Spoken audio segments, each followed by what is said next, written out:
বিদ্যাপীঠৰ সৌজন্যত আজি আমাৰ যিটো এটা নৱ বিল্ডিং এটা আমি জুবিন গাৰ্গ বানৰ শিল্পী জুবিন গাৰ্গৰ নামত উৎসৰ্গিত কৰা হৈছে আৰু এই ভৱনটো আমাৰ ফালৰ পৰাই অনুদান আগবঢ়োৱা হৈছে আৰু আজি যিটো আমাৰ এই অনুষ্ঠান মুকলি সভাত মই অলৰেডি ভাষণতে কৈছোঁ যে এই অঞ্চলৰ আমি যোৱাকালি দেখিছোঁ ইয়াতে আপোনাৰ সাংস্কৃতিক সন্ধিয়াৰ কাৰণে মানুহ থকাৰ জেগা নোহোৱা হৈ গৈছে, গাড়ী ওলোৱাৰ ব্যৱস্থা নোহোৱা হৈ গৈছে।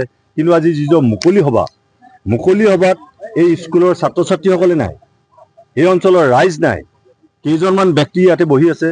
কিন্তু সঁচাকৈ মৰ্মাহত হৈছোঁ এনেকুৱা এটা অনুদান দিয়াৰ পিছত এখন ৰাজহুৱা সভাত যাতে এনেকুৱা ধৰণৰ এটা অনুষ্ঠান মানুহ নাই, এই অঞ্চলৰ মানুহে আচলতে লাজ পাব লাগে। উদযাপন সমিতিৰ দুখ বুলি ভাবে নেকি? উদযাপন সমিতি উদযাপন সমিতি ঠিকে কৰি আছে। উদযাপন সমিতি যিমান পাৰে তেখেতসকলে চেষ্টা কৰিছে আৰু ইয়াৰে একচুৱেলি অঞ্চলবাসী ৰাইজ সাংস্কৃতিক সন্ধিয়া চাব আহিব। এতিয়া ধৰক আপোনাৰ হয়তো আগৰ চকীত কোনে বহিব কি নবহিব এনেকুৱা মেণ্টেলিটিত এনেকুৱা ধৰণৰ অনুষ্ঠান আমাৰ নিজৰে বৰ দুখ লাগে। একচুৱেলি মোৰ নিজৰ অলপ বেয়া লাগিছে যে এনেকুৱা এটা অনুষ্ঠান আগবঢ়াই আজি এনেকুৱা ধৰণৰ এটা পৰিৱেশ সৃষ্টি হ'ব বুলি মই ভবা নাছিলোঁ। গতিকে আগন্তুক দিনত যাতে এনেকুৱা ধৰণৰ পৰিস্থিতি নহয় তাৰ কাৰণে ৰাইজ সজাগ হ'ব, তাৰ কাৰণে আশা কৰিছোঁ। ধন্যবাদ।